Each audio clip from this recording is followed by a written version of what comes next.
ډېرو محترم مسلمانانو، نن داسې وظیفه ده چې یو پیرې سره به ستاسو حاجت پوره کېږي، ستاسو دعا به قبلېږي. دا وظیفه د فرض منفس صرف یو پیره وکړه، یو پیره د آیات ووایه، الله تعالی به ستا هر رنګ حاجت پوره کوي. دا داسې وظیفه نه ده محترم مسلمانانو، دا داسې وظیفه ده چې علماو په دې باندې داسې مشکلات په الله تعالی ختم کړي د خلکو د علما کرامو. نو زه تاسو ته محترم مسلمانان دا وظیفه نن در کوم، دا انشاءالله خامخا وکئ او زه تاسو له ګرنټي در کوم، ذمېواري در کوم. ګوره څوک د چا ذمېواري نه اخلي، لیکن زه راته ځکه ذمېواري اخلم محترم مسلمانانو چې دا وظیفه کمالي وظیفه ده، دې وظیفه کې شک شوبه نشته.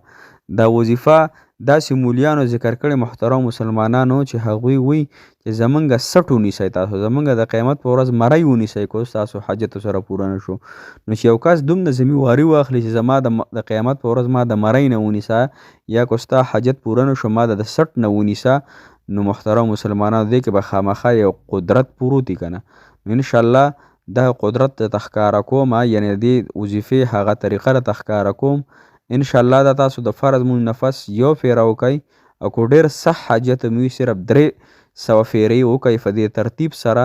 محترم اسان دی، ښه اسان، بالکل اسان، هیڅ پکې ګران نشته دی او د هرې مسلې دپاره کولی شئ. نو راځه دا وظیفه راته ښیم، انشاءالله الله تعالی مو سره حاجتونه پوره کړي. السلام علیکم ورحمت الله وبرکاته. ډېر محترم او قابل قدر مسلمانان رونو خویندو او هغه مسافرو کوم چې بهر وطنونو کې ژوند کوي، الله تعالی مو خوشحاله او باد تر و تازه کامیاب لره. الله تعالی مو حاجتونه پوره کړه، د روژې په برکت سره م الله تعالی پریشانۍ ختمې کړه. الله تعالی مو د زړه مرادونه پوره کړه د تمام مسلمانانو. محترم موږ تاسو ته ډېر قسم په الله ډېرې دعاګانې کوم، الله تعالی دې قبول کړي، الله تعالی دې د ستاسو په حق کې قبول کړي. او هغې وړو ګلانو باندې مدرسه کې هم دعاګانې ستاسو دپاره کوم چې هغوی د ګناه نه هم پاک دي. محترمو د هغوی دعاګانې هم الله تعالی قبلوي.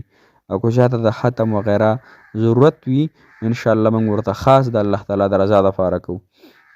محترمو نن د یوې داسې کلمې ذمېواري زه تاسو ته در کوم او هغې مولانا صاحب فرمایي چې داسې وظیفه ده محترمو چې ستاسو دعا به فی الفور ضرور قبلیږي. فی الفور څه ضرور به قبلیږي، یعنې فورا به قبلیږي.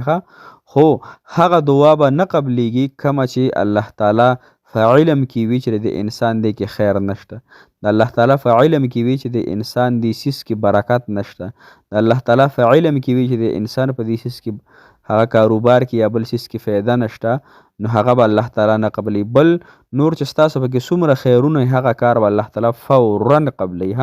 هیڅ شک به پکې نه وي او نه پکې موږ شکونه او شبهات کوو چې یاره دا ولې فورا نه شو. بس یا کار زمونږ ونه شو، بس په هغې صبر به کوو چې دې کې به زما دپاره خیر وي.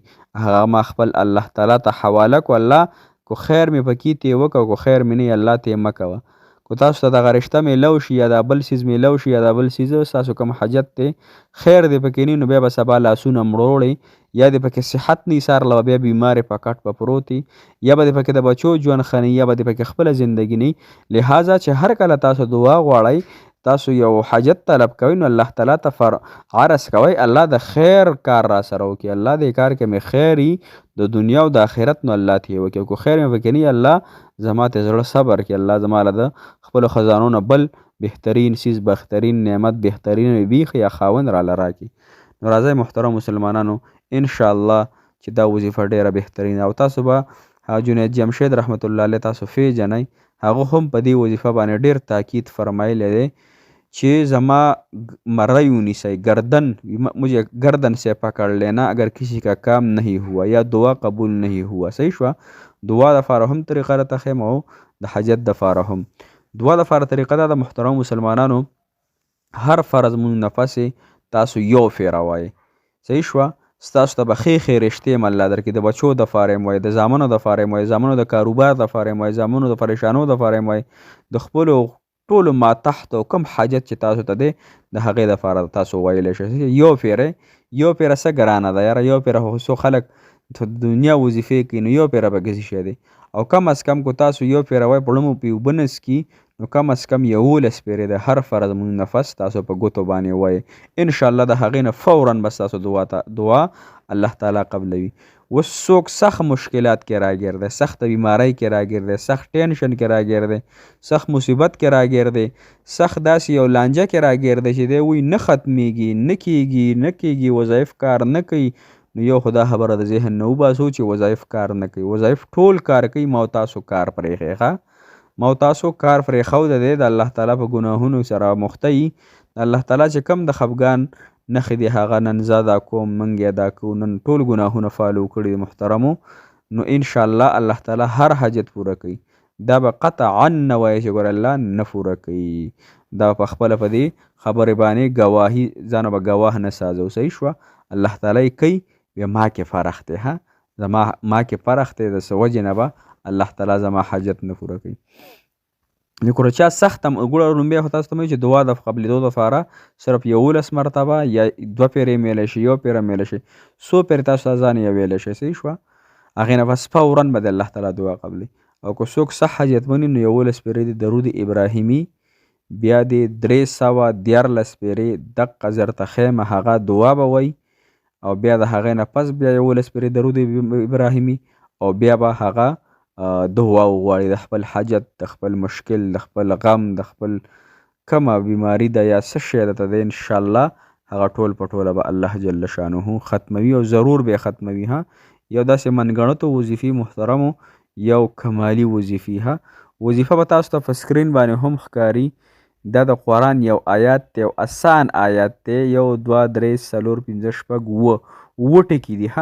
اووه ټکي هېڅ ګران نه دي محترمو، تاسو ته ښکاري زه درته ویمه دغې طریقې سره وکړئ. بسم الله الرحمن الرحیم امن یجیب المضطر اذا دعاه ویکشف السوء. بس دقه ده. امن یجیب المضطر اذا دعاه ویکشف السوء.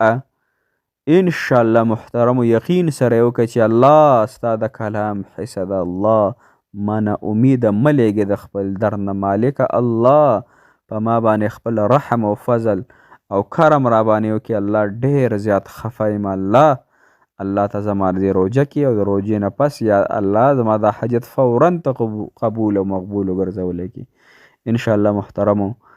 الله تعالی مو خوشحاله او باد ساته. الله تعالی دې وظیفې سره ستاسو حاجت پوره کړي. زه درته دعاګانې هم کوم مدرسه کې یم دلته چې الله تعالی دې ستاسو تمام په تمام حامي و ناصر او مددګار شي انشاءالله. تاسو چې کوم محبت موږ سره ساتئ د الله تعالی د رضا دپاره زموږ وظیفې ګورئ. الله تعالی دغه کتل ستاسو دپاره د حاجت د پوره کېدو ذریعه الله تعالی وګرځوي، او الله تعالی ستاسو د محبتونه او د نیکې هیلې الله تعالی قبول او مقبول وګرځوي انشاءالله. موږ ته هم دعاګانې کوي، موږ به تاسو ته کوو. جزاک الله خیر، احسن الجزاء فی الدنیا والآخرة.